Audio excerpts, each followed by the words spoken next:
Selamat sore Bapak-Bapak, Ibu-Ibu sekalian. Selamat datang di Trimegah Webinar. Perkenalkan, nama saya Sebastian Tobing, Head of Research dari Trimegah Sekuritas.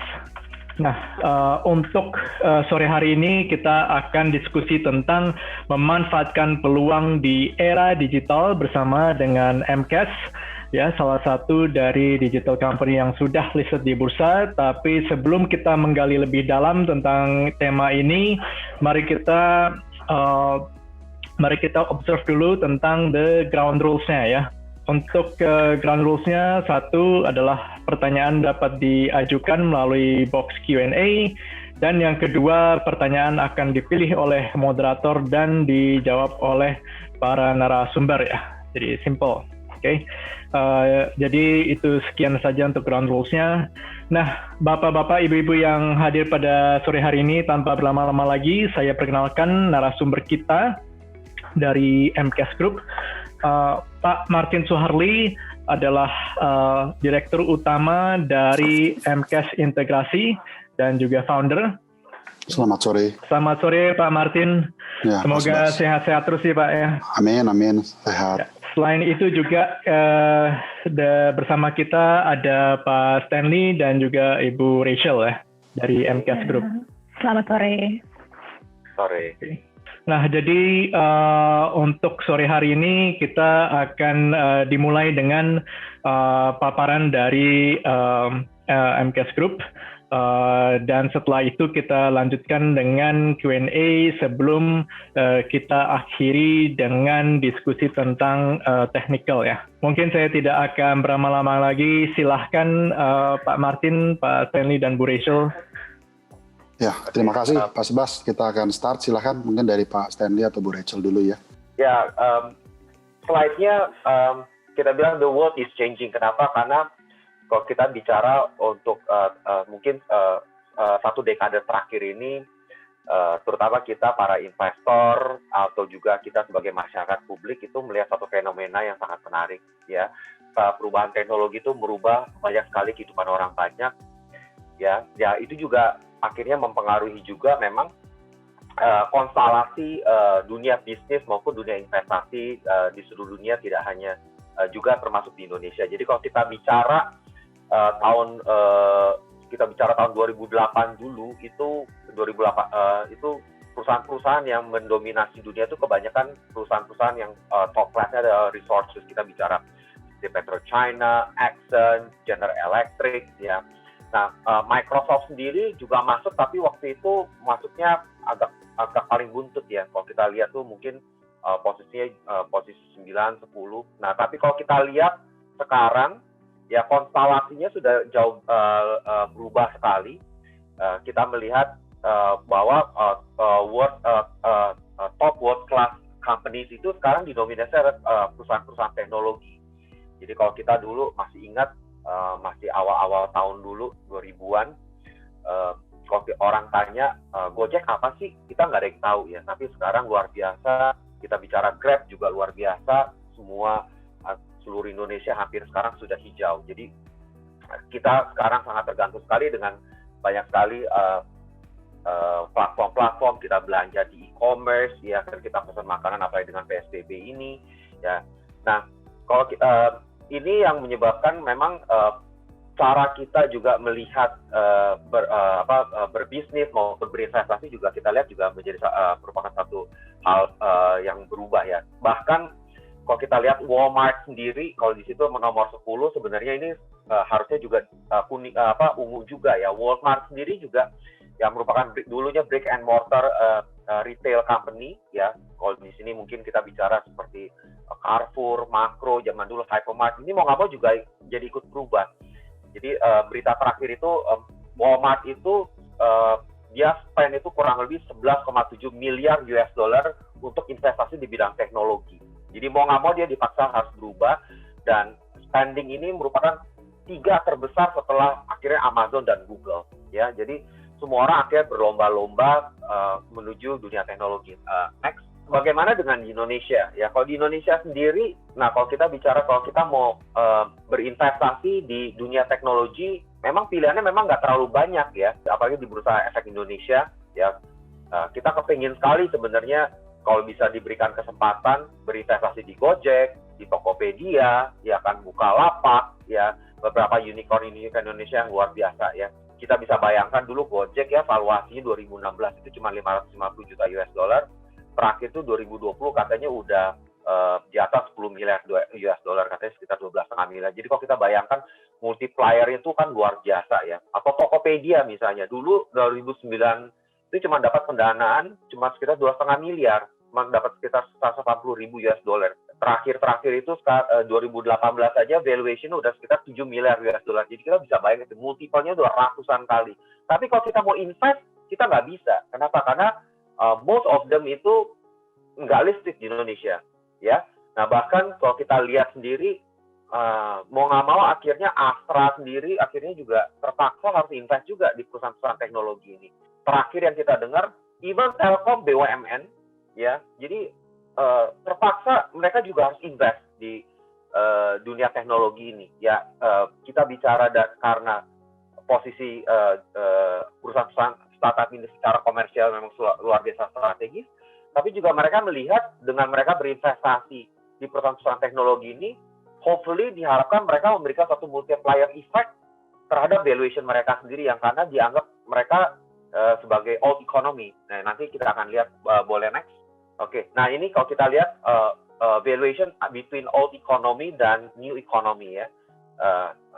Kalau kita lihat performance misalnya kita bilang traditional economy atau old economy itu pertumbuhannya, revenue-nya itu hampir tipis sekali ya. Beda dengan kalau kita bicara startup. Kalau kita bicara startup itu orang bicara growth. Growth-nya nggak cuma single digit, cuma hanya single digit atau double digit, tapi orang lihatnya exponential growth.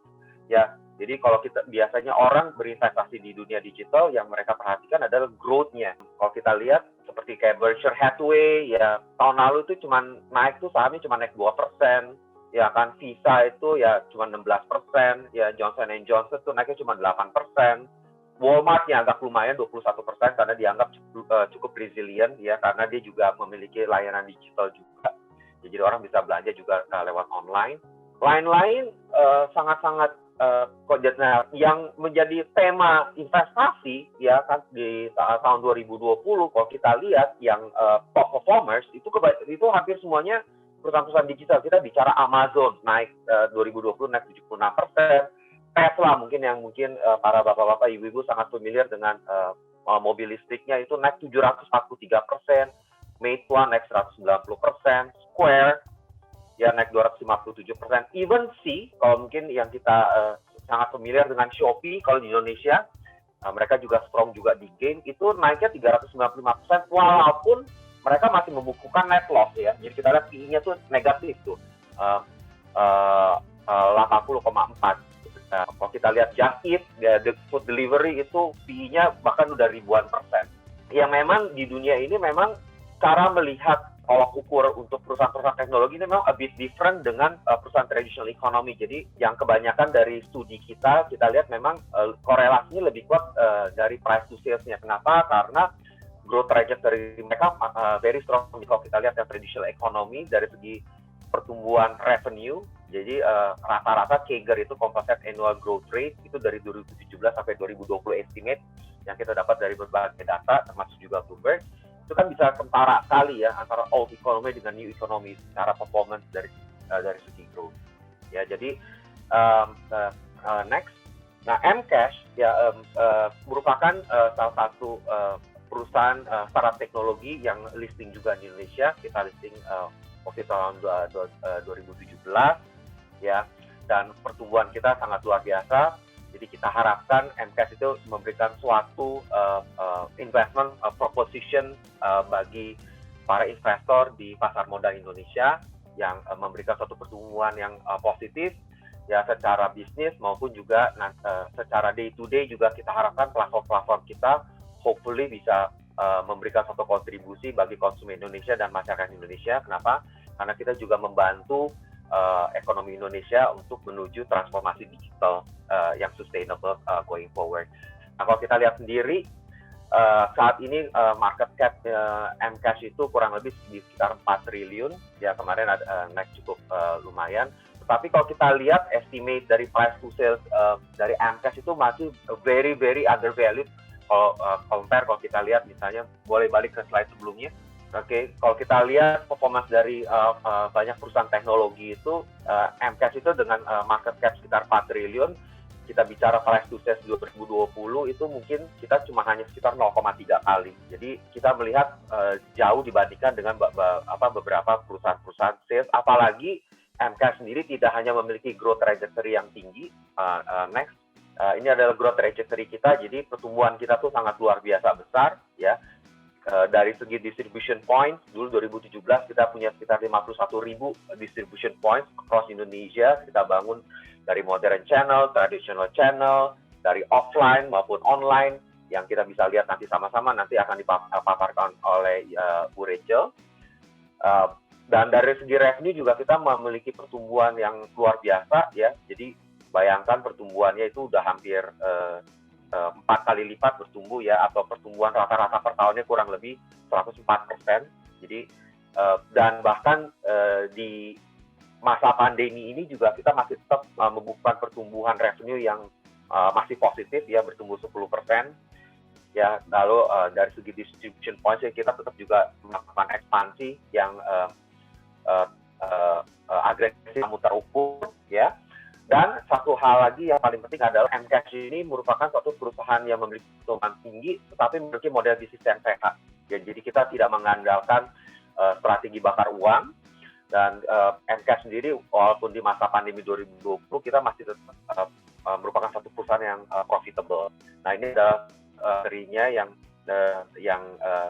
yang kita lihat bahwa nanti tahun hanya 2021, 2022, 2023, kita harapkan kita masih tetap memiliki suatu growth trajectory yang tinggi, tidak hanya dari segi top line, tapi juga dari segi bottom line atau dari segi profitability. Apa saja nanti akan kita aturkan, nanti akan dipaparkan lebih lanjut oleh Ibu Rachel, dan nanti strategi secara umum nanti akan dipaparkan oleh Pak Martin Soeharli sebagai CEO dari MCash Integrasi Tbk.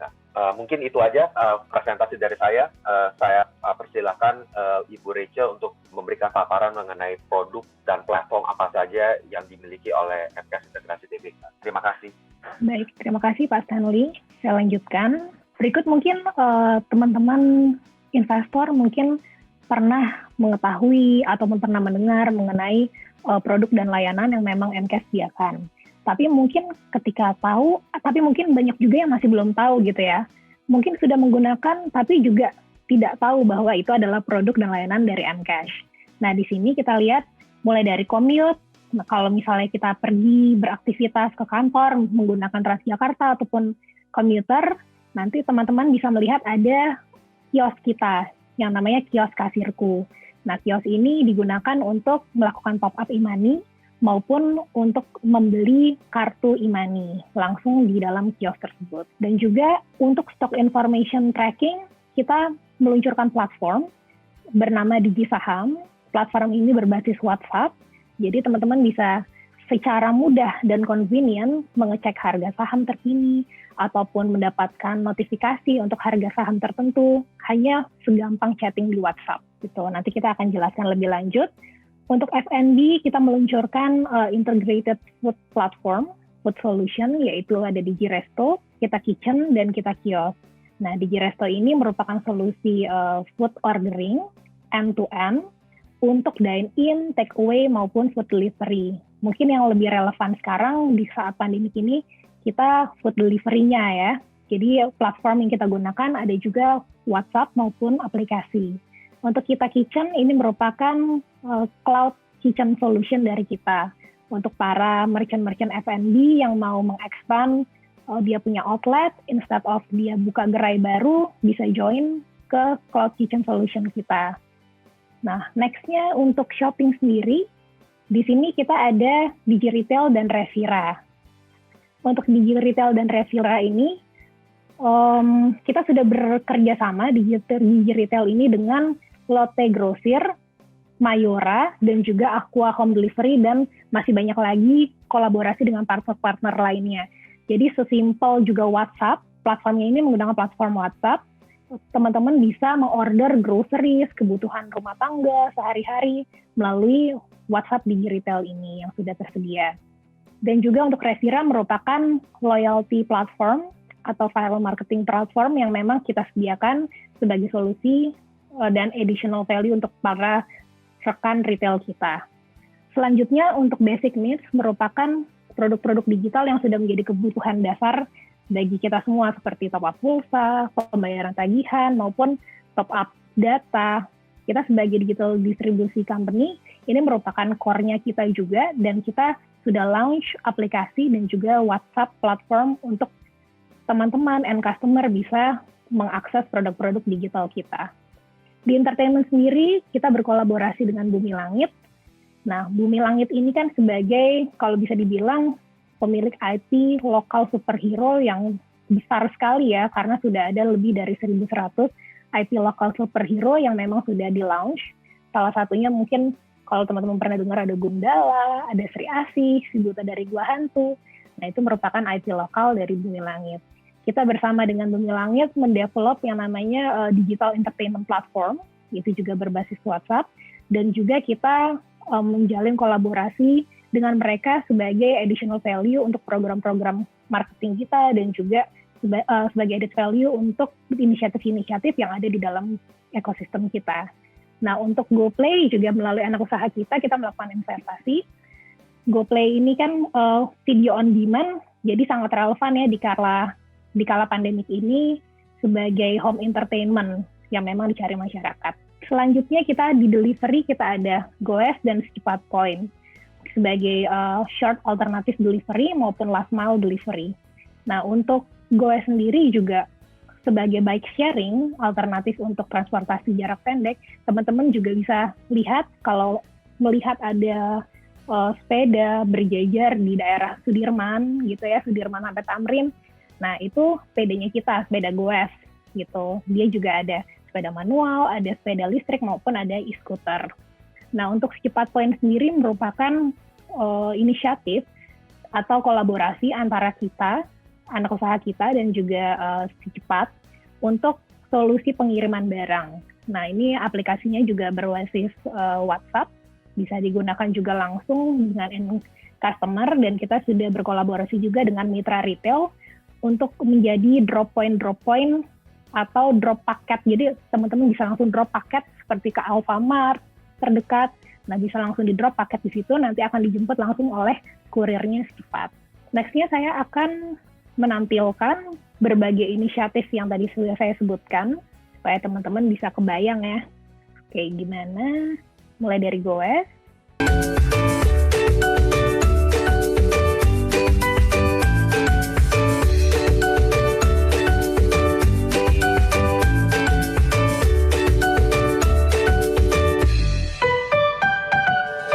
Goes ya, bike sharing kita ada yang bentuknya e-scooter, ada juga sepeda. Nah, di sini kita tampilkan juga ada QR, teman-teman bisa langsung scan QR-nya untuk mendownload aplikasi Goes, baik di Google Play maupun App Store.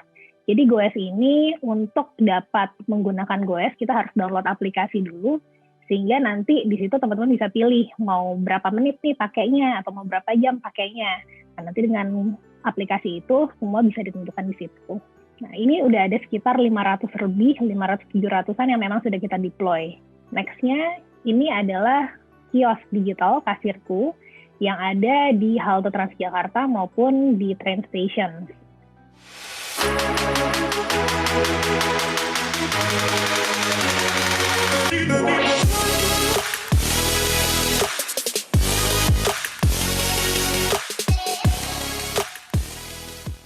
Mungkin untuk teman-teman investor yang memang daily-nya commute menggunakan Transjakarta maupun menggunakan komuter, tidak asing lagi ya dengan kios digital kita. Nah, kios digital kita ini digunakan untuk top up e-money maupun membeli langsung kartu e-money sebagai kartu transportasi. Dan kalau teman-teman lihat di bagian atasnya kios ini, kita juga mensinergikan dengan salah satu inisiatif grup, yaitu Digital Cloud Advertising, di mana di atasnya ini LED yang terpasang di atas digital kios ini kita monetize untuk bisa digunakan untuk advertising. Nah, selain itu, kita juga sudah tersebar di beberapa retail, modern retail juga, dan kios ini bisa digunakan untuk mengakses produk-produk digital kita juga, seperti top up pulsa, lalu pembelian paket data, top up listrik, atau pembayaran tagihan, dan lainnya. Oke, kita lanjut ke Integrated Food Solution, Digiresto. Hidup itu penuh perjuangan, termasuk perjuangan ngedapetin perempuan yang satu ini. Ayo pakai jurus dari perut turun ke hati. Bingung mau traktir gebetan tapi tanggal tua? Don't worry, Digiresto punya solusi. Pertama, kirim WhatsApp ke Digiresto, ketik hashtag nama restoran. Kedua, pilih metode yang kamu inginkan. Ketiga, pilih menu yang kamu mau. Keempat, gunakan kode promo Mandiri 45. Kelima, pilih metode pembayaran dengan kartu kredit Mandiri dan dapatkan promo diskon 45%. Terakhir, selesaikan pembayaran.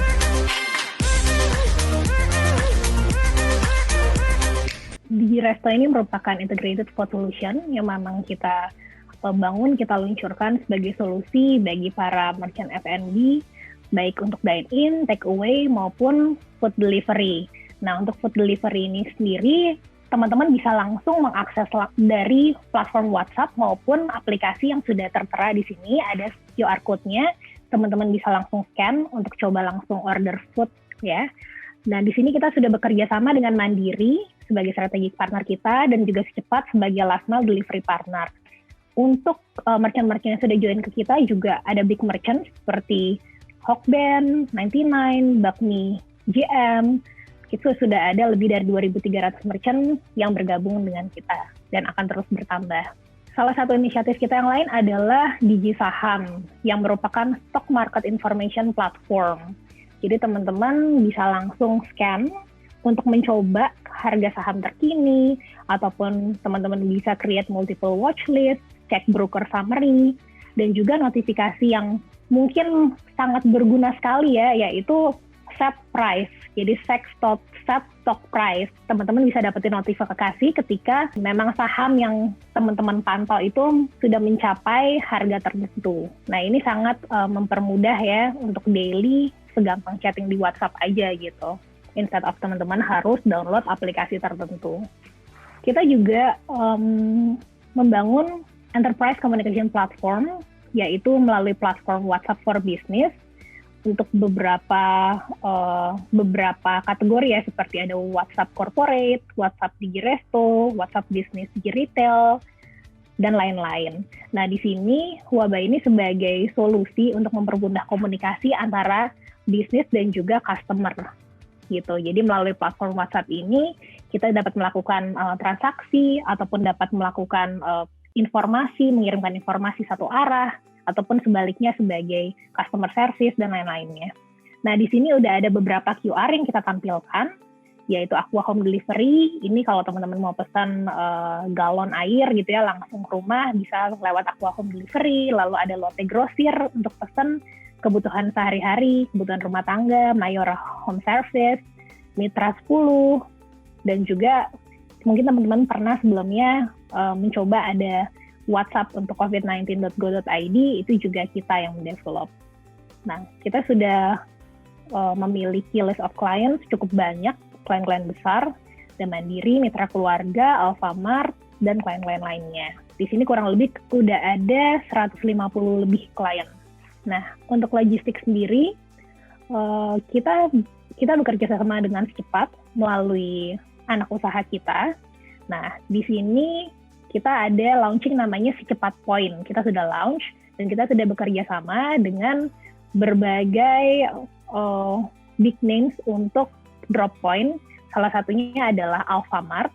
Alfamart ini kan kita sudah tahu ya, udah memiliki 14.000 stores di seluruh Indonesia. Lalu juga MCAS sendiri sebagai drop point, kita memiliki lebih dari 63.000 outlet secara keseluruhan di grup.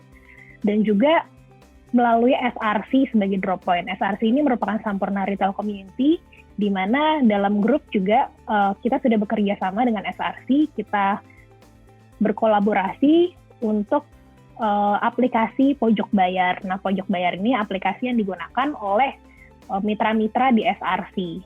Nah, mitra SRC ini mitra toko kelontong ya, kalau teman-teman pernah lihat. kurang lebih ada 80.000 store.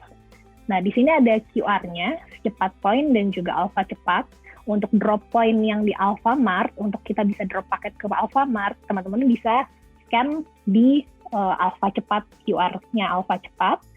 Nah, untuk juga mungkin teman-teman mau pick up request langsung untuk delivery, bisa scan di cepat point. Fitur-fitur lainnya juga selain bisa request delivery ataupun bisa drop package, di sini juga bisa langsung cek harga tarif untuk delivery maupun tracking untuk paketnya.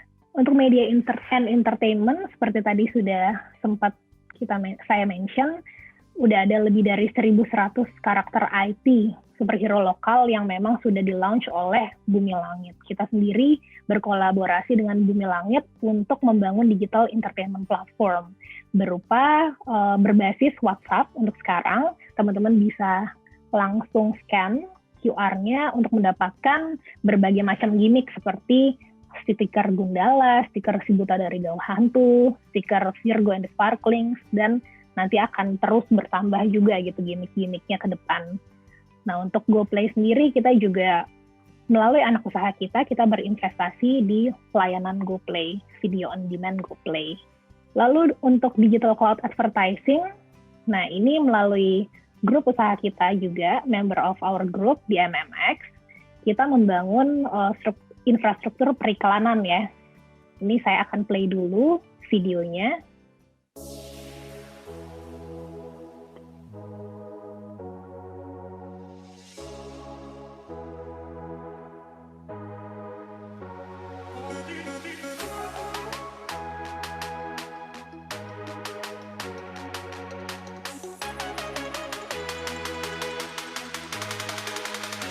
Oke, jadi digital cloud advertising yang dikembangkan oleh DMMX ini sudah kalau teman-teman mungkin pergi ke Alfamart, terus teman-teman pergi ke KFC, teman-teman pergi ke Taco Bell yang baru-baru ini launching ya di Senopati, masih ramai banget di sana.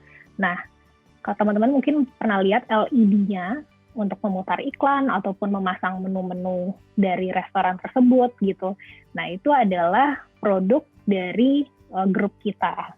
Nah, layar-layar tersebut sampai saat ini kita sudah mendeploy kurang lebih dari 12.800 layar yang sudah ada di 9.300 titik iklan. Nah, di seluruh Indonesia, kliennya siapa aja? Yaitu kita sudah pasang di Alfamart, BCA, KFC, Taco Bell, Indomart, Jarum, dan juga di modern retail lainnya. Ini merupakan Mcash mobile app dan juga WhatsApp, platform WhatsApp. Kita sebagai digital distribution company, kita juga memiliki kanal tersendiri untuk mendistribusikan produk-produk digital kita, yaitu melalui Mcash aplikasi dan juga WhatsApp. Sini teman-teman bisa langsung scan untuk dapat mendownload ataupun dapat mengakses WhatsApp kita. Teman-teman bisa melakukan top up untuk pulsa ataupun paket data maupun top up untuk electricity ya, listrik, token listrik, pembayaran tagihan dan lain-lain. Selain ini pun kita juga mendistribusikan produk-produk digital kita di inisiatif-inisiatif kita lainnya, platform-platform lainnya. Oke, jadi tadi sudah saya sempat jelaskan sekilas mengenai produk dan layanannya Mcash. Mungkin teman-teman juga sudah pernah pakai bahkan, tapi mungkin belum tahu gitu ya kalau itu adalah produknya Mcash. Kita merupakan perusahaan teknologi yang tentunya kita juga bercita-cita untuk membangun Indonesia yang lebih baik dan lebih cerah. Model bisnis kita seperti yang tadi Pak Stanley sudah sampaikan sebelumnya, merupakan model bisnis yang sehat ataupun profitable, dan kita menghasilkan pertumbuhan usaha yang eksponensial, baik dari sisi jaringan distribusi maupun dari sisi pendapatan. Untuk pemaparan selanjutnya, saya persilahkan Bapak Martin Suharli selaku CEO dari PT Mcash Integrasi Tbk untuk membawakan. Untuk waktu dan tempat saya persilahkan Pak Martin. Terima kasih Bu Rachel. Oke, jadi terima kasih, selamat sore dari Bapak-Bapak, Ibu-Ibu. Terima kasih Pak Sebas juga untuk juga teman-teman dari Trimega. Trimega tentunya sudah tidak asing lagi bagi Mcash. Trimega karena Trimega adalah salah satu yang membidani Mcash untuk IPO 1 November 2017. boleh dibilang mulai dari 2017 akhir, 2018 awal, MCAS memulai dari satu produk, pada waktu itu produk kios. Nah, hari ini berjalan 3 tahun, MCAS berkembang menjadi 19 produk yang tersebar di seluruh Indonesia dan juga tersebar di beberapa anak usaha ya.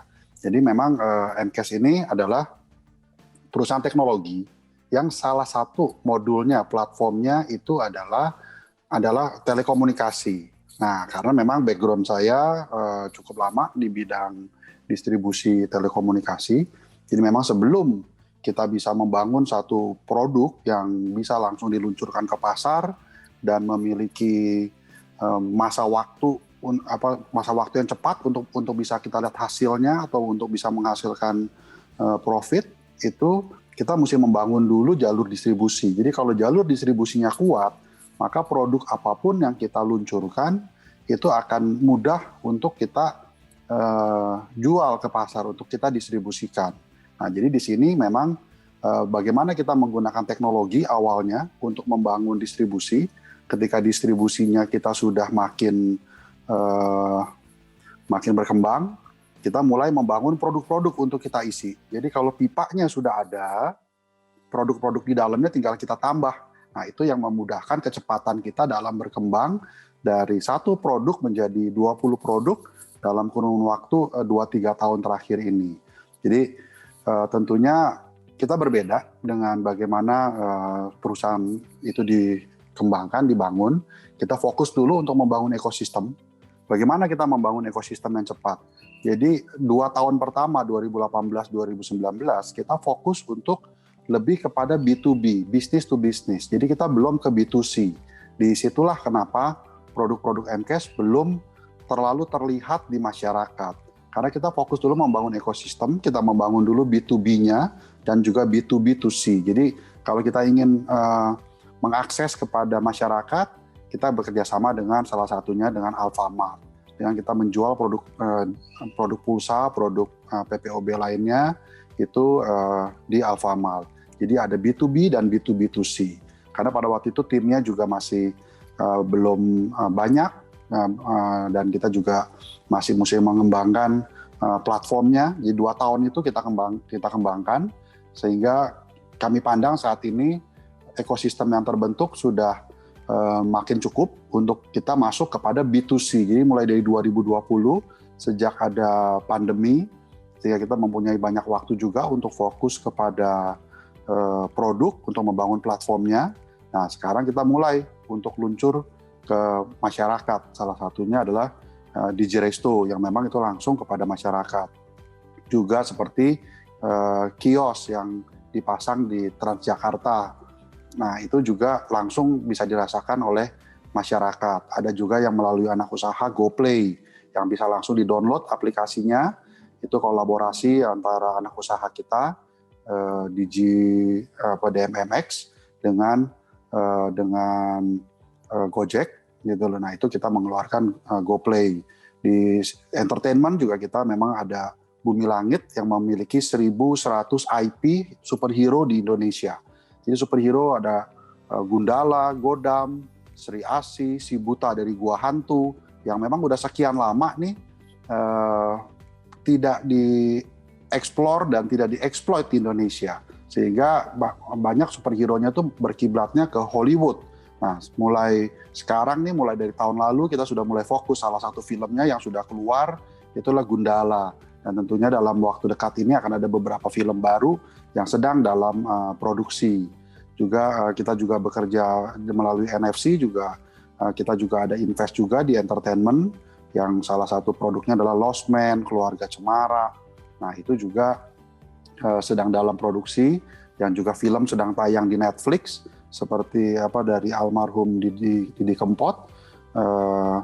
Itu juga sudah tayang di Netflix. Nah, itu juga salah satu produk dari MCAS Group. Nah, inilah ekosistem ini yang sudah terbangun. Jadi MCAS adalah perusahaan IT yang salah satu platformnya di bidang telekomunikasi yang memang menghasilkan profit yang baik. MCAS tentunya mengembangkan, memiliki ekosistem mulai dari food, F&B, logistik, entertainment, komunikasi dan lain-lain. MCAS mempunyai portofolio yang sangat beragam, memang sangat banyak, diverse, tetapi semua terkait, semua link, ada benang merahnya satu sama lain, yaitu kita konekkan semuanya dengan platform yang kita bangun, IT yang kita bangun ini. Seperti Bapak Ibu tahu, Indonesia ini 98% penduduknya menggunakan SIM card prabayar. Nah, itu yang paling utama. Jadi, kenapa kita juga fokus terus melakukan distribusi? Karena 98% penduduk Indonesia itu menggunakan prabayar. Sehingga untuk supaya terus bisa akses kepada masyarakat, tentunya kita mengembangkan platform yang terkonek juga dengan produk-produk telco. Nah, jadi semuanya adalah link satu sama lainnya. Salah satunya contohnya food, F&B melalui DigiResto itu link kepada logistik. DigiSaham itu kita link dengan WhatsApp, dan digital produk lainnya seperti kios itu semua link juga dengan WhatsApp, link dengan produk-produk pulsa dan PPOB kita. Nah, produk dan servis kami ini dibundle dalam satu platform. Jadi selalu memanfaatkan ekosistem kita ini. Dari hari pertama, jika partner-partner kita yang terkoneksi dengan kita, itu bisa langsung menikmati produk-produk kita. Jadi kita membuka API-nya. Nah, jadi kita bisa mereka langsung bisa pakai nih ekosistem kita gitu loh. Tidak harus menunggu berbulan-bulan lagi. Termasuk juga dari customer kita, ekosistemnya ini. Jadi begitu ekosistem kita menggunakan, kita punya WhatsApp, langsung dia terkonek kepada seluruh ekosistem yang 20 produk saat ini yang ada di pasar yang sudah mulai start di launching. Mereka tidak perlu membangun juga software yang baru yang membutuhkan waktu berbulan-bulan dan tidak perlu melakukan trial error, tapi bisa langsung masuk kepada ekosistem kita. Nah, jadi ekosistem ini sangat ready dipakai dari awal, baik untuk logistik, baik untuk food delivery, baik untuk transportasi last mile seperti Gowes, baik itu juga kios. Mungkin next slide-nya. 2017 kita memang mengandalkan pendapatan kita banyak itu dari trading, melalui trading digital product distribution. Kita tidak bisa untuk rugi ya. Jadi kita mesti memang selalu mengandalkan profit. Setelah kita IPO 300 miliar, ya tentunya dana ini harus digunakan semaksimal mungkin, dan hari ini berkembang sedemikian rupa. Kita bersyukur tentunya atas berkat dari Tuhan juga dan dukungan semua pihak. Nah, dari sini kita berkembang, dari trading ini, sekarang ini kita mengembangkan 3 sumber pendapatan kita. Pertama, business as usual dari trading. Kedua, infrastruktur as a service. Jadi infrastruktur as a service ini, seperti tadi disampaikan, kita juga memasang LED yang total dari kemarin saya dapat update itu sudah 15.000 lebih. Dan partner terbaru kita adalah Kimia Farma. Jadi kita pasang di 1.200 titik apotek Kimia Farma yang sampai Februari ini harus selesai dipasang seluruh Indonesia. Nah, juga kios yang kita pasang di Transjakarta itu juga adalah infrastruktur as a service. Jadi kita dapat sewa bulanan lah, ya, mudahnya untuk penjelasannya. Sewa bulanan setiap bulan dari produk-produk ini.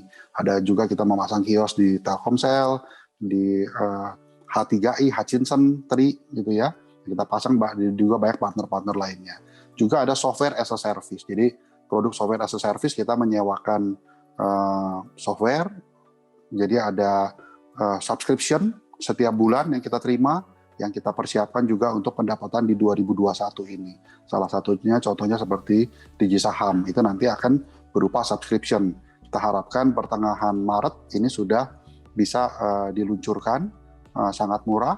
Tentunya tidak semua orang trading itu bisa punya waktu ngeliatin apps terus gitu kan. Nah, sedangkan mereka juga mesti kerja, mesti meeting. Nah, tapi bagaimana kalau informasinya itu butuh disampaikan kepada kita. Nah, itu kita menyediakan DigiSaham yang langsung kita tembak melalui WA, trigger notifikasi yang kita kasih tahu kalau misalkan ada foreign yang beli cukup banyak terhadap saham yang kita sedang awasi, atau kita bisa melihat broker-broker yang rutin, yang hari itu sedang transaksi di saham yang sedang kita lihat. Nah, itu hal-hal seperti itu kita siapkan di DigiSaham. Jadi, dan juga untuk ke depan itu, untuk di 2021 ini, kita fokus. Sebenarnya tetap kita fokus walaupun kita punya begitu banyak produk, 20 produk, tapi kita fokus. Mana yang kita utamakan? Jadi yang dari ada 5 pilar produk yang kita utamakan di 2021. Yang pertama adalah logistik. Logistik ini kita sudah launching dengan Alfamart. Kita akan terus launching sampai di 14.000 titik. Jadi Bapak Ibu bisa bayangkan akan ada 14.000 titik Alfamart yang disiapkan untuk drop point dari Si Cepat partner kita. Yang kedua juga kita fokus juga untuk Digiresto yang juga berkolaborasi dengan Si Cepat. Juga kita menggunakan armada goes kita untuk jarak 2 km sepeda listrik. Tapi untuk jarak di atas 2 km kita bekerjasama dengan Si Cepat yang memang sudah sangat pengalaman di bidang logistik. Yang ketiga tentunya Digi-Saham, informasi mengenai saham. Yang keempat kita akan sangat fokus di WhatsApp for Business. Kita menyiapkan juga setelah 1 tahun lebih kita menyiapkan untuk corporate-nya. Sekarang kita akan mulai masuk kepada early adoption. Jadi untuk UMKM, untuk early adoption yang ingin mencoba WhatsApp for Business, sudah setelah zaman pandemi ini, jadi semua orang menjadi digital. Nah itu kita siapkan platformnya, kita akan kasih free selama 1 tahun. Baru nanti bulan Januari 2022 kita akan mulai jalankan untuk model software as a service. Dan tentunya yang kelima kita terus mempertahankan existing bisnisnya supaya kita tidak perlu burn, tidak perlu subsidi sampai rugi untuk produk-produk baru kita. Jadi kita mengandalkan cash internal, mengandalkan profit untuk kita ekspansi terus supaya terjadi lompatan-lompatan kepada perusahaan tentunya. Nah itulah yang memang menjadi gambaran daripada MCAS sebagai perusahaan teknologi, tapi yang memang kita kalau bisa memonetize, menghasilkan uang dari produk yang memang kita sudah miliki, ya kita monetize dulu gitu. Jadi kita tidak langsung untuk go to marketing yang heavy, tapi kita justru lebih kepada below the line daripada above the line.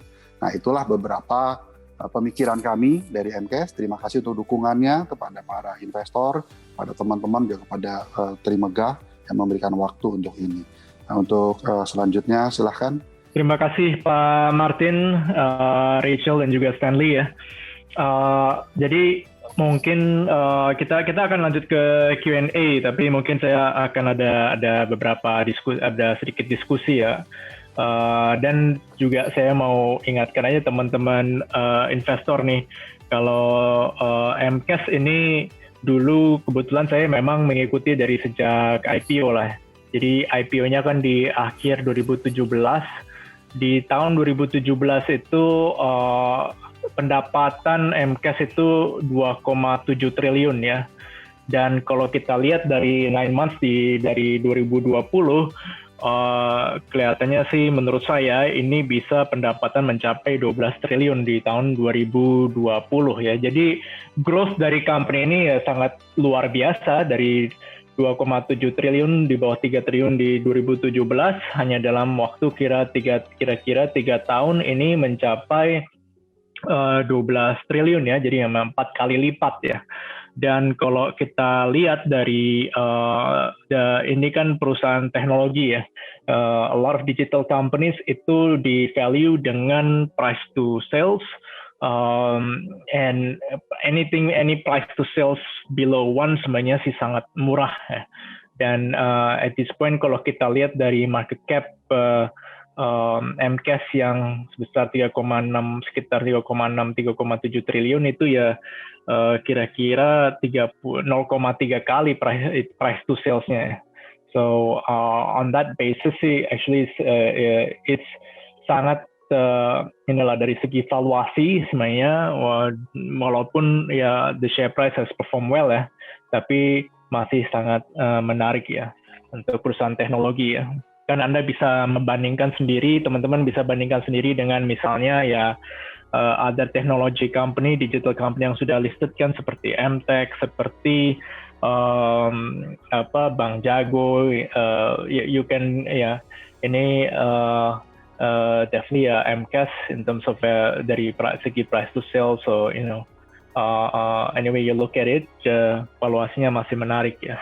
Saya juga tadi lihat ya Pak Martin, kalau kita saya lihat tadi dari segi ini kan ada sekitar 19 usaha ya Pak.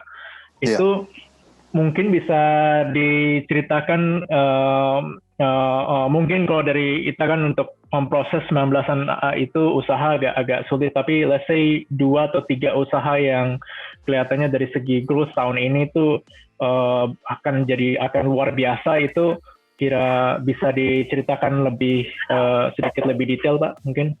Oke, jadi yang pertama itu logistik lah. Logistik ini kita berpartner dengan si Cepat gitu ya. Jadi kita berpartner dengan si Cepat untuk membangun titik-titik distribusinya. Kalau kita lihat dari awal-awal logistik dulu orang pasti pakai JNE. JNE itu punya sudah kalau nggak salah sekitar 5.000, 6.000 cabang.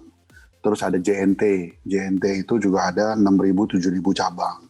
Nah, ada keunikan si Cepat itu cabangnya 250 saja gitu lah. Cabangnya 250, tapi dia sangat masif di e-commerce gitu loh. Nah, tapi tentunya kan cabang ini sangat dibutuhkan. Cabang-cabang ini sangat dibutuhkan. Kalau dia bangun satu persatu akan lama sekali. Nah, sehingga mereka bekerja sama dengan MKS. MKS sudah membangun distribusi seluruh Indonesia. Titik di Alfamart ada 14.000. Titik di SRC yang sekarang sedang dalam pembicaraan ada, kalau yang sudah kita akses itu ada 80.000 sistem yang kita bangun. Ada juga toko-toko tradisional mom and pop store yang selama ini memang sudah dibina oleh MKS tahunan, MKS dan anak usahanya. Nah, ini semua kita convert menjadi titik distribusi. Targetnya kita paling enggak tahun ini tuh kita bisa di atas 10.000 yang benar-benar ada siap timbangannya, ada siap semuanya, ada neon sign-nya, semuanya itu ada 10.000 titik. Jadi kita melihat eksponensial, kita harapkan menjadi exponential growth untuk MKS juga, untuk MKS Group, untuk berkembang di logistik, di mana GP kita untuk logistik itu jauh lebih tinggi dibandingin kalau kita menjual produk pulsa ataupun PPOB yang lainnya. Nah, inilah yang kita harapkan. Kita hanya fokus di IT. Jadi kita tidak fokus untuk terlalu dalam di bidang-bidang yang non-IT. Nah, kita kembangkan IT-nya, kita menggunakan jalur distribusi kita, langsung bisa terjadi lompatan. Yang kedua tentunya adalah Wabis, ya, WhatsApp for Business. Nah, Wabis ini mempunyai keunikan. Sejak 2020 kita tahu ada pandemi, sehingga orang-orang semua dagang mesti go online. Orang dagang melalui Shopee, Tokopedia, dan platform-platform online lainnya. Tapi ada juga orang dagang itu, transaksi itu di WhatsApp group. Mereka share WhatsApp semuanya. Nah, betapa akhirnya usaha mereka tuh makin rame, akhirnya mereka mesti jawabin itu pertanyaan-pertanyaan. Kalau sudah di atas 50 customer aja, itu pertanyaan kan banyak sekali. Katalognya, harganya, mereka mesti kirim barang, mereka butuh payment juga di situ. Nah, disitulah kita gabungkan semuanya melalui platform WhatsApp for Business. Di mana kalau mereka mau butuh logistik, kita sudah konekkan dengan beberapa partner logistik kita. Yang utama tentunya adalah si Cepat. Yang kedua, kalau mereka membutuhkan juga menjawab, itu sudah otomatis semua melalui platform kita. Ada membutuhkan katalog, jadi kalau orang tanya, sis atau kak, saya butuh info mengenai produk apa, begitu ditulis langsung kita punya AI, kita punya artificial intelligence NLP kita langsung mendetek keyword itu, langsung mengirimkan gambarnya. Nah, hal-hal seperti itu yang kita siapkan untuk ke depan. Jadi pendapatan revenue stream-nya pertama tentunya dari software as a service, akan ada subscription-nya. Kalau memang corporate gede, mereka bayar 8 juta setiap bulan. Tapi kalau nanti yang buat early adoption, kita kasih free karena kita memang ingin membantu nih UMKM di Indonesia untuk bisa masif juga nih memanfaatkan teknologi. Tapi mulai tahun depan targetnya kita mulai akan charging mereka mulai ada, tapi ya di bawah $10 lah gitu. Jadi murah sekali dibandingin dengan bayar UMP yang mungkin 4 juta lebih. Ini di bawah $10 untuk menjadi otomasi gitu loh. Nah, itu yang kita siapkan juga. Tapi di sana juga tentunya begitu orang menggunakan logistiknya, begitu partner teman-teman yang ada yang order melalui WA itu membutuhkan logistik, kita bisa salurkan, kita dapat komisi lagi, mendapat revenue share lagi. Begitu juga misalkan ada payment yang digunakan di situ, kita bisa kirimin juga ke source of fund, ke partner-partner payment yang ada. Kita mendapat fee lagi dari situnya. Dan selain itu juga tentunya kita bisa menjual produk pulsa, produk PPOB, sekaligus kita jual juga di platform WA itu. Nah, itulah gambarannya yang kita siapkan. Jadi mungkin nanti juga kalau teman-teman mau coba bisa di wabis.id, walaupun masih beta karena dalam 1-2 minggu ini baru kita akan launching. Mungkin demikian Pak Sebas. Thank you Pak Martin. Ya, untuk yang logistik itu juga, ya saya juga notice kalau memang di jalan di lagi nyetir atau apa kan di pinggir jalan tuh sering lihat lah untuk ke yang toko-tokonya punya JNT ya atau JNE ya, biasanya itu kayak small kios-kios kecil lah gitu ya. Tapi memang untuk si cepat saya nggak pernah lihat sih. Jadi mereka interesting tuh strateginya. Jadi kerjasama dengan MCAS ya supaya leverage itu jadi menggunakan ya network MCAS. So this is ya win-win solution dari mereka, jadinya langsung punya nanti akan ada ratusan ribu channels yang secara fisik itu bisa buat distribusi. Dari segi MCAS, of course dari segi cost kan pasti lebih rendah lah ya. So that's very very interesting sih Pak. Betul, jadi tidak perlu bayar sewa tempat. Kalau misalnya satu ruko 80 juta, kalau ini sudah tidak perlu bayar sewa tempat, hanya cukup bagi hasil saja. Terus yang kedua juga tidak perlu bayar gaji karyawan lagi, karena itu adalah karyawan-karyawan penjual pulsa atau karyawan Alfamart. Jadi memang jadi cepat sekali dan berkembangnya sangat cepat. Sekejap mata bisa langsung ribuan, kan seperti itu. Dan kalau dari segi ini Pak, misalnya untuk dari segi teknologinya ya, I'm sure kan building semua all this usaha ini pasti the tech-nya kan harus bagus ya. Bisa mungkin cerita sedikit tentang mungkin ada berapa programmer sekarang and kedepannya gimana, kan juga untuk cukup bersaing ya untuk cari programmer sekarang ya di antara para perusahaan teknologi. Betul. Oke, jadi foundernya MCAS itu ada 2 ya. Jadi ada satu namanya Pak Ishak Jeni, sekarang jadi komisaris utama kita. Nah, dia adalah salah satu senior IT di Indonesia. Gitu. Nah, itu jadi foundernya kita, Ishak Jeni, sampai sekarang juga pemegang saham yang melalui PT-nya. Yang kedua tentunya adalah Bapak Raymond Loho, itu juga salah satu pemegang saham kita. Nah, itu 2 itu adalah memang orang IT gitu. Jadi kita tidak khawatir kalau orang IT-nya resign. Memang di zaman sekarang pembajakan IT itu sangat banyak tuh. Jadi kalau di kita itu seringkali tuh dikali 2 untuk pindah ke company lain gitu loh, ke startup lain. Itu sering terjadi ya gitu ya. Dan memang total sekarang IT di dalam grup kita itu kurang lebih sekitar ada 300-an ya. Jadi dari kita dan anak-anak usaha gitu. Nah, ini yang tentunya kita perkuat terus, dan juga saat ini kita juga bekerja sama dengan beberapa perusahaan IT itu membangun namanya akademi ya. Jadi akademi ini kita sengaja untuk mempersiapkan juga anak-anak muda untuk siap kerja di bidang IT. Kita bikin setiap angkatan itu, setiap bulan itu tuh ada satu angkatan gitu ya. 3 bulan kita training, itu kita ambil dari anak-anak STM, terutama anak-anak kejuruan ataupun anak SMA yang IPA ya, yang A1 gitu.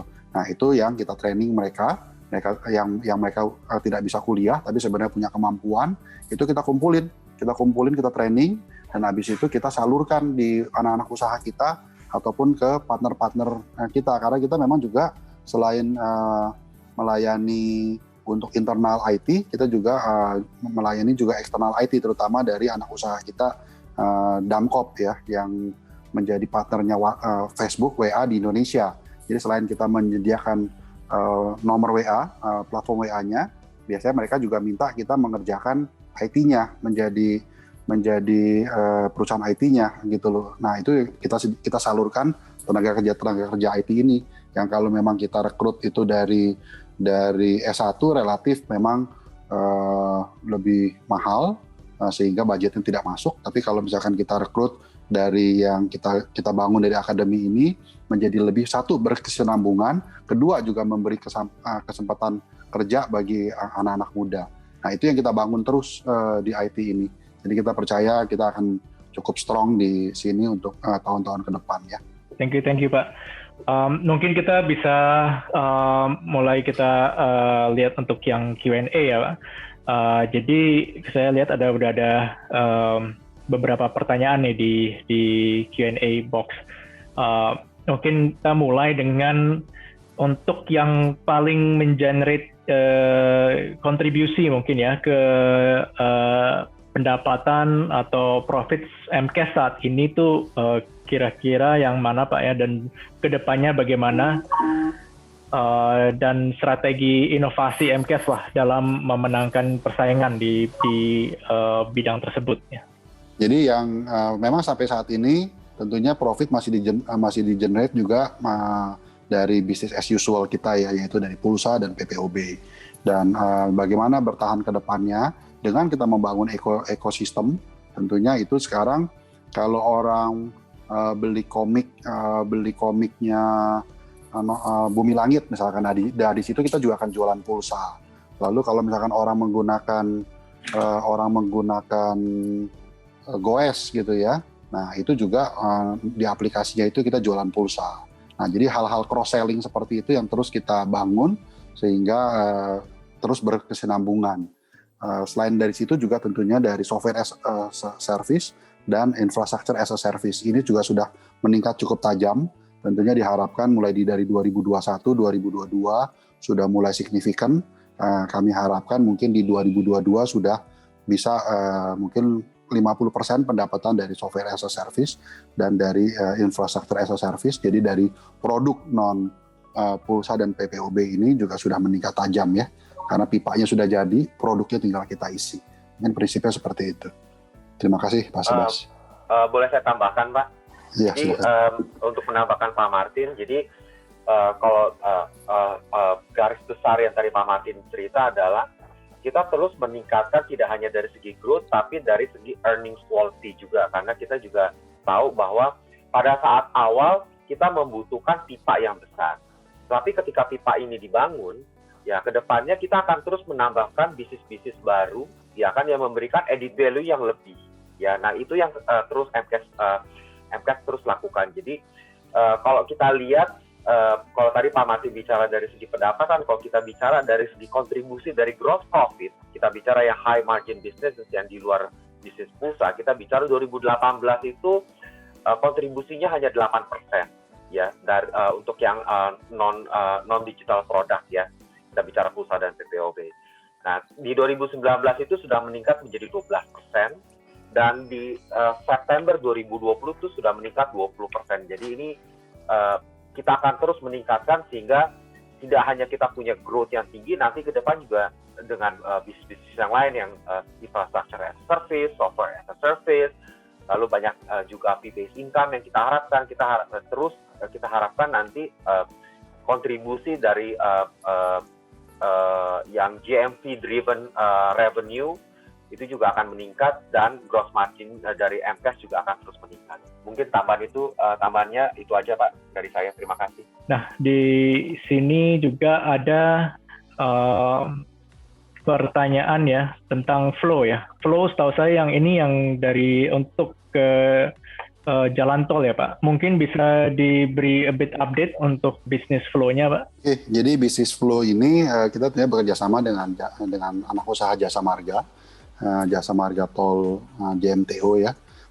Ini memang karena ini memang highly regulated business, jadi memang banyak yang kita mesti tunggu dari pemerintah mengenai beberapa tender dan segala macam lah. Memang sampai sejauh ini kita sudah pasang di 40 gerbang di Jakarta, dan juga kalau di Bali itu seluruh tolnya itu sudah siap dengan stikernya, sudah terpasang, tapi memang untuk untuk sampai mass launching-nya, untuk launching ke masyarakat yang besar-besarannya, memang tetap itu harus menunggu green light dari beberapa lembaga pemerintah. Jadi sementara ya memang kita melayani corporate seperti Bluebird di Bali itu menggunakan sticker flow dari kita. Jadi kita melayani sementara B2B dulu, gitu lah. Sementara mungkin yang flow seperti itu, Pak Sebas. Dan kalau bisa mungkin saya juga ada ini juga kelihatannya ada pertanyaan tentang bagaimana dengan mungkin nanti ada rencana apakah akan ada investor apakah ada partner strategis lah di MCAS ke depannya Pak, atau apakah sekarang mungkin sudah ya sebenarnya sekarang juga sudah banyak ya Pak partner strategis. Kalau secara institusi foreign tentunya ada pemegang saham MCAS. Untuk partner-partner strategis tentunya juga memang kita terus berbicara karena teknologi ini banyak juga kita manfaatkan dari luar negeri ya tentunya ya gitu loh. Tentunya nanti pada waktunya jika ada hal-hal yang menarik kita pasti akan juga informasikan secara terbuka. Tapi kalau secara pemegang saham institusi dari foreign di MCAS lumayan ya, cukup ada juga ya. Sebenarnya yang saya lihat itu ya partner strategis dalam artian di luar pemegang saham ya. Karena kan even kalau dilihat dari your presentation kan misalnya ya atau misalnya flow lah dengan ada di jalan tol and then misalnya dengan konten film itu dengan Bumi Langit ya. Dengan superhero-nya dan bisa berpartner dengan WhatsApp untuk WhatsApp for Business. Jadi the company has a lot of history of being able ya dengan bekerja sama lah dengan banyak pihak lain in terms of enabling mereka di teknologinya ya Pak. Betul. Jadi seperti WhatsApp ya menjadi partner utama kita. Termasuk platform-platform yang mereka terus kirim ke kita API baru ya tentunya. Itu pertama adalah WhatsApp, yang kedua seperti di Bumi Langit memang ada pembicaraan dengan beberapa pemegang IP dari negara lain juga untuk saling bertukar. Sekarang sedang dalam tahap-tahap pembicaraan ya, pembangun platform.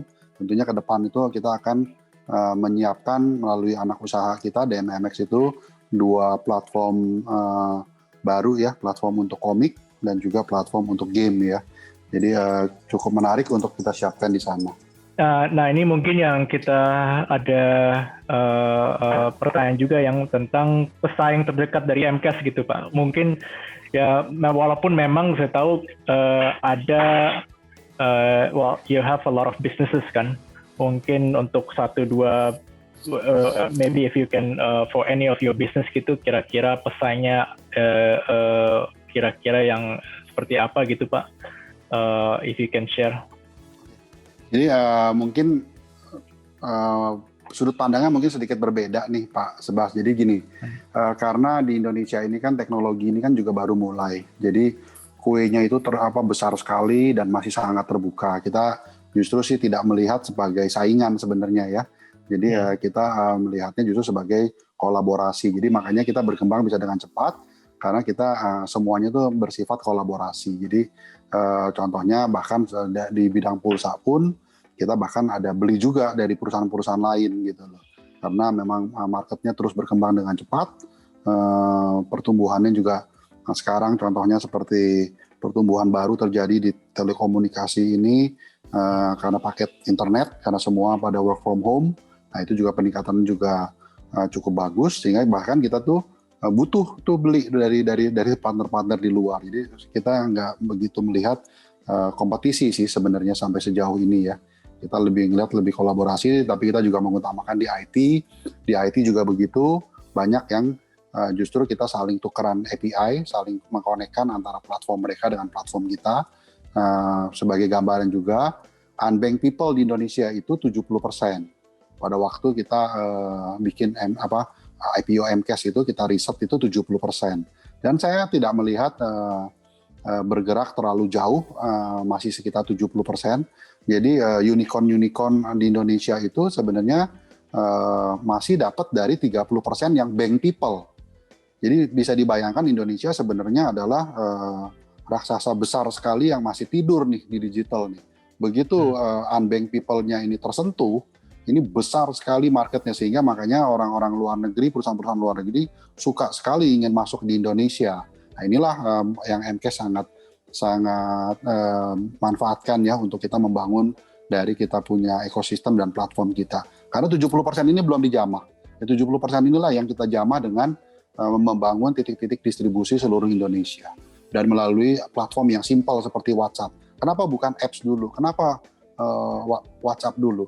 Sebab kalau orang disuruh download, orang udah malas duluan. Tapi kalau pakai WhatsApp, dia langsung ketik-ketik, langsung bisa pakai dulu. Setelah dia pakai, baru kita kasih tahu kita juga ada aplikasi loh, silahkan download. Barulah mereka download aplikasi kita. Nah itulah salah satu jadi entry barrier yang kita siapkan untuk dalam bidang teknologi di Indonesia, khususnya di Indonesia ya, karena unbanked people-nya besar sekali 70%. Demikian Pak Subas.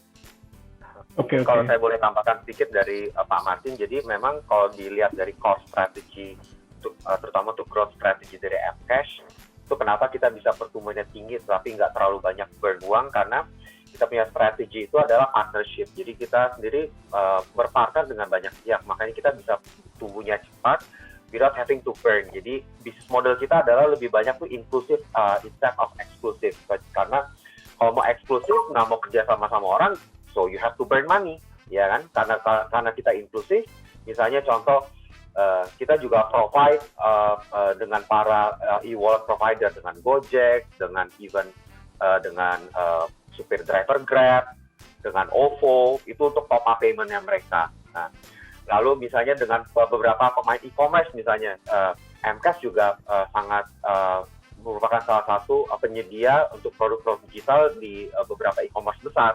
Ya kan, kita bicara Tokopedia, Shopee, jadi that's the way we grow the business. Mungkin tambahan saya itu aja. Terima kasih. Ya, tadi yang juga dibilang Pak Martin menarik tuh lewat WhatsApp ya. Karena memang kalau saya amati, memang kalau apalagi on the low end handphone itu yang mungkin harganya 2 juta ke bawah gitu, memang kan memorinya tidak begitu besar ya. Jadi mereka cuma bisa download mungkin 5 atau 6 aplikasi. Sedangkan ya di mana WhatsApp pasti semua orang punya gitu. Jadi, betul Pak Subas. Yeah, so makes a lot of sense WhatsApp untuk bisnis itu memulai komunikasi atau touch point-nya lewat WhatsApp for Business sebelum ke ya yang app atau yang lain-lain lah gitu ya. Bisa bayangin nggak Pak Sebastian, kalau semua perusahaan pengen punya app sendiri. Jadi kalau kita nih sebagai konsumen, misalnya ada 15 produk, ada 30 produk yang kita mau beli, kita harus punya 15 aplikasi yang kita harus pasang di apps kita. Padahal kan kebanyakan populasi kita kan unbanked ya, dimana yang tadi Pak Sebastian bilang, spike handphonenya nggak terlalu tinggi. Jadi ini merupakan satu ide dari MCash itu bagaimana kita bisa reach para unbanked people kita yang teknologi literasinya rendah, tetapi kita juga tetap serve mereka dengan teknologi. Mungkin itu aja tambahan saya. Ini terakhir ada pertanyaan, perusahaan apa di bursa sebagai pesaing MCash? Ya mungkin ini saya aja yang jawab. Jadi untuk I think direct ini tidak, menurut saya tidak ada ya. Dan memang kan tech companies ya yang listed di bursa memang belum banyak ya. Tapi if you looking at saya juga kadang-kadang ditanya apakah wah ini dengan kios ongoing, wah itu jauh ya. Pertama dari segi size ya MCash jauh lebih besar. MCash juga udah far beyond just beyond pulsa gitu kan. Kali yang lain-lain gitu ya, udah growth-nya itu ke beyond ke 18 other businesses gitu ya. So you cannot just compare dengan satu atau dua. Compare untuk dari segi valuasi ya, again I think untuk yang mudahnya you looking at ya price to sales lah. Yeah, so and you can compare ya price to sales itu again with other tech companies yang di bursa, whether you looking at MTech atau or even ya sebenarnya untuk Bank Jago kan juga sebenarnya masih dalam segi mereka masih develop the app ya. Tapi even if you look at like MTech, it definitely looks very very atraktif lah. Mungkin kita close aja untuk Q&A session karena kita udah sekitar 1 jam 20 menit. Mungkin kalau dari Pak Martin atau dan Stanley dan Rachel, apakah ada mungkin few last remark gitu, Pak? Oke, kalau dari saya mungkin cukup. Terima kasih untuk waktunya, untuk supportnya dari Trimega dan dari teman-teman investor.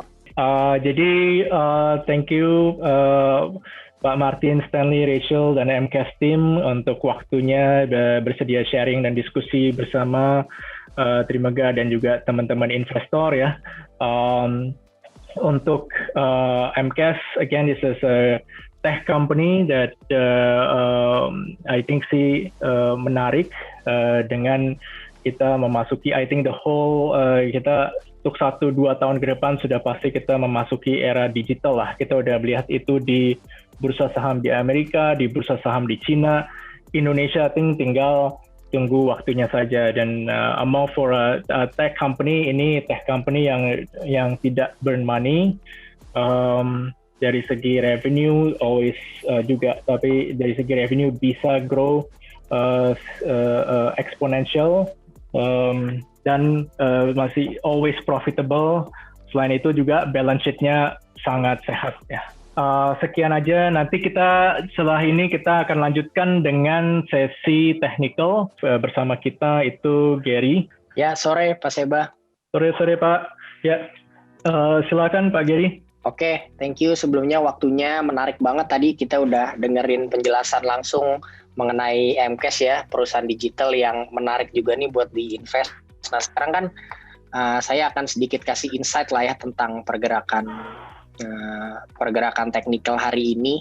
Mungkin kita bahas dari apa yang sudah topik hari ini ya, MCAS ya. Kalau kita ngelihat ini kan MCAS ini sekarang memang pergerakan sahamnya memang very bullish ya, mungkin menimbulkan pertanyaan mungkin bagi banyak investor ataupun trader gitu, kok ini naiknya sudah sebanyak ini, belum berhenti juga ya. Nah tapi kan tentunya buat para investor yang mendengarkan penjelasan hari ini sekarang jadi tahu kenapa kira-kira MCAS ini kenapa pergerakannya bullish mulai dari bulan April kemarin gitu. Nah sekarang kalau kita lihat ini kan pergerakan MCAS kira-kira masih ada di range harga 4.600-an ya. Kalau kita lihat ini memang kemarin berhasil rebound dari area support kuatnya itu di 3.700 sampai 3.400. Jadi kalau memang mungkin ke depannya masih ada kesempatan untuk ambil di harga-harga range ini, is a very good price. Cuman kalau kita lihat nih target price terdekat untuk MCAS secara pergerakan teknikalnya itu di level 4.920. Nah 4.920 ini diambil dari mana? Ini diambil dari target price dari Fibonacci retracement ya. Kalau Fibonacci retracement ini juga lumayan banyak dipakai oleh investor. Kebetulan di 4.920 itu inline dengan garis retracement di 1.272 gitu. Nah tentunya untuk ultimate targetnya sih berdasarkan Fibonacci ini masih di 1.1618, ini di area 6.120 kira-kira itu. Jadi bagi yang tertarik untuk beli MCAS ini bahkan pergerakan secara teknikalnya juga masih menarik. Nah mungkin untuk yang lainnya kita bisa lihat juga yang hari ini naik banyak juga ya. Ini juga part of MCAS juga. Kita lihat DMMX ini secara pergerakannya juga masih menarik ya. Kalau kita lihat ini ada range-range di sini yang membentuk area low 1, low 2, low 3. Ini artinya sahamnya ini bergerak consistently, dia bergerak bullish, menciptakan walaupun dia ada koreksi tapi selalu menciptakan harga koreksi yang lebih tinggi gitu. Nah ini adalah ciri-ciri pergerakan saham technically yang sangat diminati oleh investor ya. Kalau kita lihat ini juga support terdekat di level 190. Kalau memang ada kesempatan untuk beli di level itu juga baik. Untuk resistance areanya ini memang masih cukup jauh ya di level 250. Jadi untuk yang masih punya target jangka pendeknya mungkin bisa hold sampai di 250. Lalu the next targetnya lagi di gitu. Nah, DMMX ini masih menarik. Kebetulan kita juga rekomendasi DMMX untuk buy mungkin di hari kemarin dan hari ini juga gitu. Ya, mungkin kalau teman-teman ada pertanyaan, wah ini ada satu pertanyaan tentang Antam ya. Oke. Ya, oke.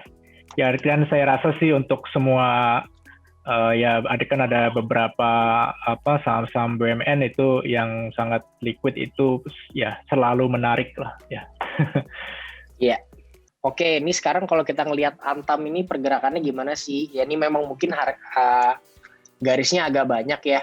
Mungkin kalau kita lihat ini kan Antam memang turun udah auto reject itu sekitar 3 hari ya. Dan memang ternyata di area level 2530 ini terjadi rebound kencang hari ini, which is reboundnya ini menembus satu area resistance kuat.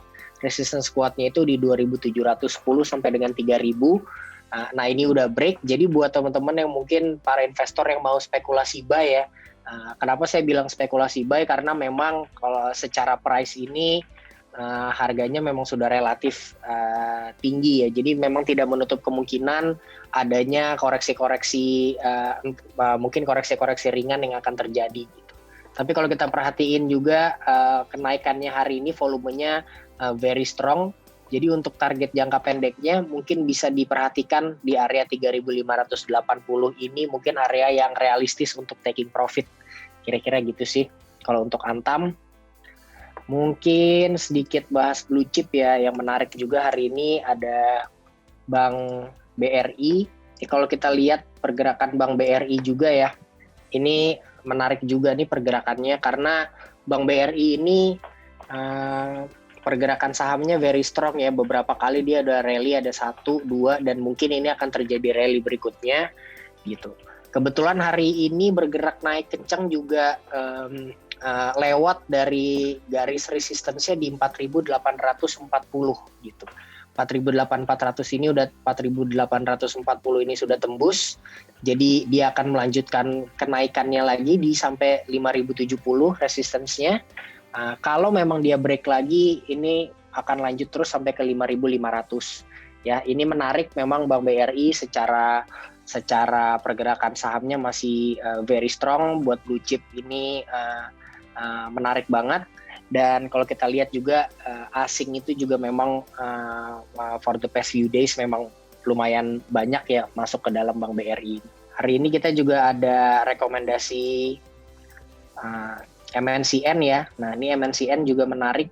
Kalau kita lihat pergerakan MNCN ini dia selalu rebound ya. Di sini nih terutama di area support kuat ini di 1110 sampai dengan 1165 itu memang ada satu area yang gimana perlawanan harganya itu cukup kuat.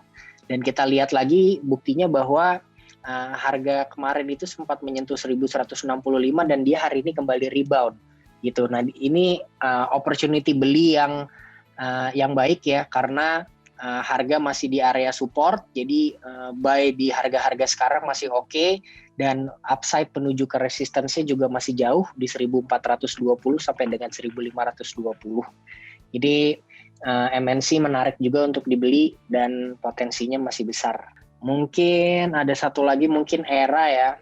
Nah ini ERA juga kan menarik juga, ERA untuk kita lihat. Masih sama ya pergerakan saham sekarang, mungkin majority memang very bullish. Kemarin juga dia udah rebound dari area supportnya di 2420. Itu dia akan melanjutkan penguatannya lagi menuju resistance yang minor ya di 2670. Nah memang di sini kita ada target inverted head and shoulder. Memang pada waktu itu sempat terbentuk pattern head and shoulder ya di area-area sebelah sini. Dari pergerakan teknikalnya, inverted head and shoulder ini memang menunjukkan adanya pergerakan reversal ya, mungkin yang dari awalnya downtrend sekarang sudah masuk ke dalam uptrend. Mudah-mudahan target inverted head and shoulder ini tercapai di 2870 ini bisa menjadi area profit taking yang cukup baik ini. Jadi mungkin kalau para investor masih mau buy ERA sekarang untuk di hold sampai ke 2870 ini juga masih menarik. Kira-kira itu sih Pak Seba, mungkin ada saham-saham spesifik yang mau dibahas. Mungkin kalau untuk opsi hari ini itu aja sih. Ini sekarang kita lihat pergerakan saham PTBA nih. Nah, pergerakan saham PTBA ini juga menarik ya. Apalagi kalau misalkan para investor di sini memang senang trading, itu senang swing trading, kita bisa lihat bahwa ada sedikit area konsolidasi nih di sini di area 1260 sampai dengan 3140. Kalau kita lihat dia pernah rally sampai ke 3140, dia turun menyentuh 2630, dia naik lagi nih sampai di area 3000-an dan dia sekarang kembali koreksi gitu. Nah, jadi range ini sebenarnya bisa dipakai juga buat para investor yang memang mau trading sifatnya jangka pendek, itu menarik.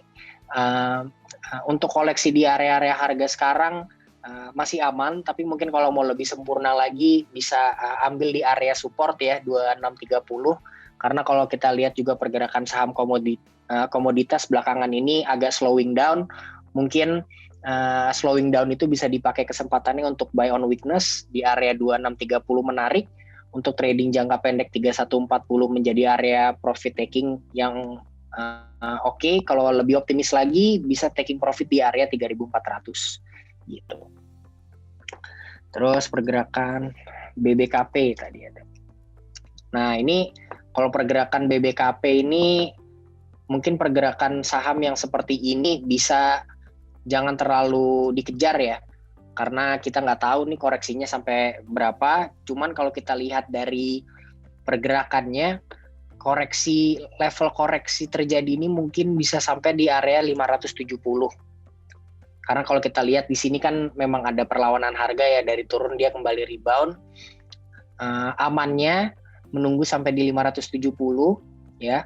Tapi kalau mungkin saham ini bisa rebound lagi di besok harinya, spekulasi buy juga boleh, tapi seperti saya bilang juga jangan terlalu dikejar pergerakan saham yang seperti ini, karena memang dia ini pergerakannya sudah gagal melanjutkan rally nih kalau kayak gini nih gitu. Jadi coba di wait and see dulu deh.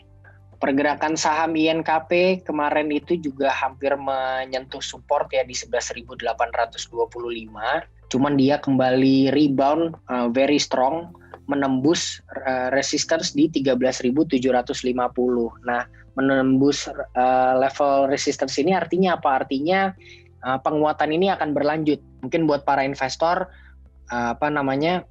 untuk para investor bisa mengaplikasikan strategi buy on breakout ya, buy on break resistance ini karena sudah break dengan target jangka pendeknya di 15.325 ini adalah resistance berikutnya. Tapi kalau mau lebih jauh lagi kita bisa mengikuti target inverted head and shoulder-nya di 16.925 ya. 16.925 ini target dari pattern reversal yang terjadi pada saat INKP bergerak downtrend gitu. Buat yang mau hold jangka panjang masih jauh, upside-nya masih tinggi di 16.925 ini menarik. Tuh, saya coba sambil baca-baca ada pertanyaan lagi nggak? Inco, MDKA. Ini mungkin pertanyaan terakhir ya, Inco sama MDKA ya. Habis itu mungkin kita sudahi. Buat yang tertarik ulasan-ulasan tentang technical analysis di live Instagram kita kan ada ya setiap hari Selasa, Rabu, dan Kamis. Jadi tetap stay tune terus di live Instagram Trimegah Sekuritas. Kita akan ngebahas pergerakan technical analysis. Inco. Kalau kita lihat pergerakan saham Inco ini kemarin memang sama ya, nasibnya seperti Antam ya, ada penurunan auto reject sekitar 3 hari ya. Habis itu dia rebound kencang di hari ini. Cuman terlihat reboundnya itu tertahan oleh level resistance di 6.700 gitu. Jadi mungkin bisa dilihat dulu besok, kira-kira besok dia akan break atau enggak. Kalau memang ternyata besok dia break level 6.700, Inco besok mengalami kenaikan lagi, menurut saya itu justru itu sinyal yang bagus untuk beli. Tapi kalau misalkan besok nggak bisa tembus ke 6.700 ini, kemungkinan dia akan ada penurunan harga. Di situ mungkin bisa kita aplikasikan buy on weakness. Pembelian harga di level 5.200 ini ya tentu harga yang paling perfect. Tapi mungkin di range 5.200 sampai 6.700 ini masih harga yang bagus untuk di-collect. Kira-kira itu sih kalau dari technical analysis. Mungkin Pak Seba masih ada di sini, Pak Seba? Ya, atau ya lanjut aja ini, kita sampai 7 menit lagi, 5:45 lah. Ya. Oke. Saya jawabin aja nih pertanyaan-pertanyaan yang ada ya. MDKA, oke. Pergerakan MDKA ini juga menarik ya. Kita lihat dia kemarin sempat turun menembus area support. Kalau menembus area support ini kan memang sebenarnya sinyal kuat untuk jual MDKA ya. Tapi ternyata dia berhasil rebound hari ini, berhasil rebound kuat dan menembus level supportnya lagi. Sekarang ini harga yang cukup oke juga untuk beli dengan range harga ini di 2.900. Jadi untuk beli di area harga-harga sekarang kan ini sekitar 2.530-an ya. Masih harga yang cukup oke karena upside-nya ke 2.900 itu masih tinggi. Tuh. Yang penting ingat aja kalau misalkan memang harga MDKA ini break level 2.400, tetap harus aplikasikan strict stop loss ya gitu. Kalau 2.400 tembus itu jangan di hold karena ada potensi turun terus dia jauh di sini ya sampai ke level 1.920 gitu. Jadi jangan sampai harganya break support 2.400-nya karena resikonya cukup tinggi. Habis itu komoditi seperti LSIP, SIPM.